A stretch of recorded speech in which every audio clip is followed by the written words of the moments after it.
The lights dim on Monday Night Raw. The crowd is restless after a brutal main event. Televised promos and raw emotion on display all night, but nobody in the arena is ready for the explosion backstage. Suddenly the tut-tunt splits. A hush falls. Roman Reigns, tribal chief, is seen walking through backstage corridors. His posture solid, though his eyes betray tension. He's coming from the locker rooms. The same moment, Brock Lesnar appears out of shadows. No warning, no announcement. The music doesn't hit first, there's just silence and subtle footsteps. Then Brock attacks, a monstrous blow, a chair thrown, a brutal sequence that catches Roman off guard. Cameras roll, security scrambles. The crowd stands stunned. Tonight's SUPLEX SAGA takes you inside this trash moment, both the blow and the ripples that follow. Brock Lesnar really struck Roman Reigns in the back behind the curtain backstage. What does that mean for Bloodline, for Roman's status, and for WWE storytelling? SUPLEX, a word that implies not just impact, but force multi-blood. Welcome to Wrestling News WWE, where every shot counts, every betrayal echoes, and every backstage hit is more than just physical. It's a narrative. If you want in-depth breakdowns of what happens behind the curtain, the twists they never want in highlight reels, and the fallout that defines legacy, you're in the right place. Subscribe, hit the bell, because tonight we unpack the Brock Lesnar backstage attack on Roman Reigns. What landed, what's next, and who bleed from this? Make a backstage attack feel credible. The seeds need growth in prior weeks. In recent Raw episodes, Lesnar and Roman have been circling each other. Cryptic promos, pointed stares, and social media teases.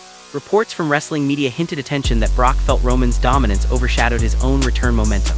Roman, for his part, delivered promos about invincibility, legacy, bloodline resilience. The kind of language that polarizes in locker room whispers. Some wrestlers said Brock demanded more screen time and had been frustrated with being used as a surprise threat rather than a regular player. Others said Roman's reign was being defended week in, week out, crowd or no crowd. These reports weren't confirmed, but enough were out that when Brock's entrance music played one week, Roman briefly tore his gaze toward him with ice in his eyes. The television segments teased confrontation. That buildup laid the emotional groundwork for a backstage betrayal to land, not like a fluke. Like a betrayal written. Raw opened strong. Rollins and The Vision delivered heated promos, pointing out that threats come from outside the ring. Commentators noted Roman's absence from last week's show and hinted he might respond. The show progressed with hun-tun-sa-tum matches, the usual physicality, but with an undercurrent. Every time Brock Lesnar's name came up, Roman clenched his jaw off camera. The crowd sensed that something was off, especially after cameras cut to Roman watching on monitor in his locker room. The lighting harsh, his eyes focused. Then between segments during a commercial break or when the show was transitioning, we see glimpses. Brock backstage alone, looking around, breathing hard. Roman coming the opposite way with one of his allies. The camera tries to pick up conversations. Words like, "You think you outrun me? This ends tonight." These visual teasers build towards the unthinkable. Roman ascends the ramp back to the ring for a scheduled promo. Something catches him through the crowd video screens. Maybe in backstage video package. You see Brock lurking at a corner where security is thin.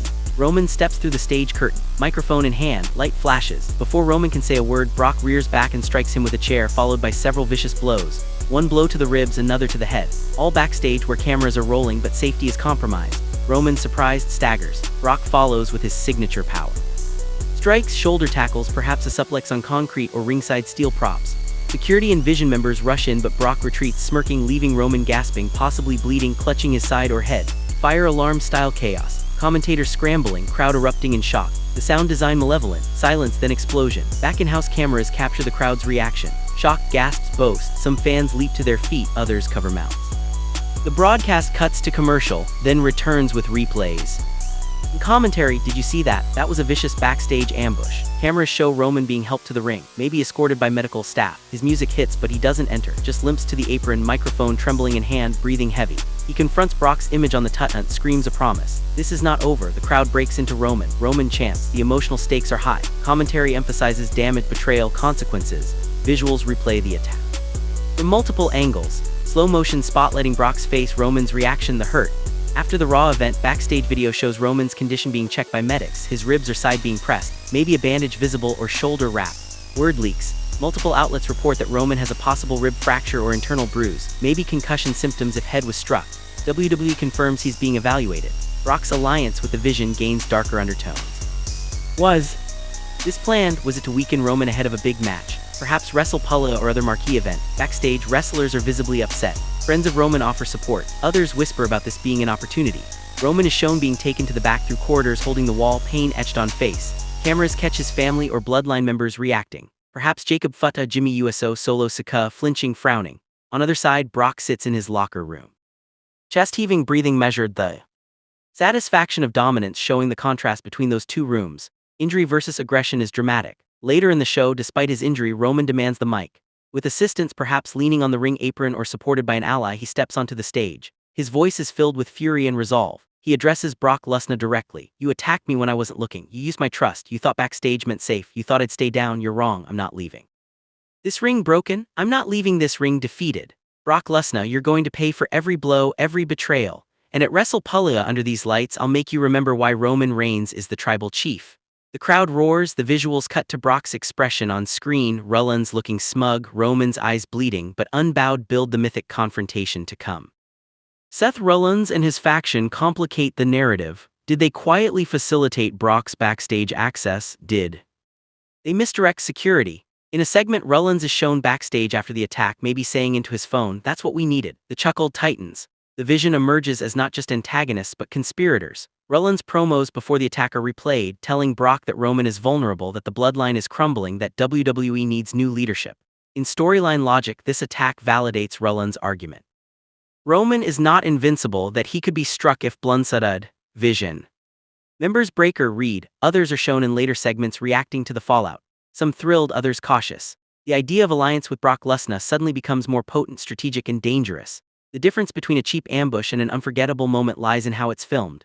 The sound drop just before the strike, the close-ups on faces, the slow-motion replay of the chair's swing, the gasps of Roman's security hurrying, all visual language that heightens emotional payoff. Lighting backstage, dim tight shadows, ring apron spotlight when Roman limps out.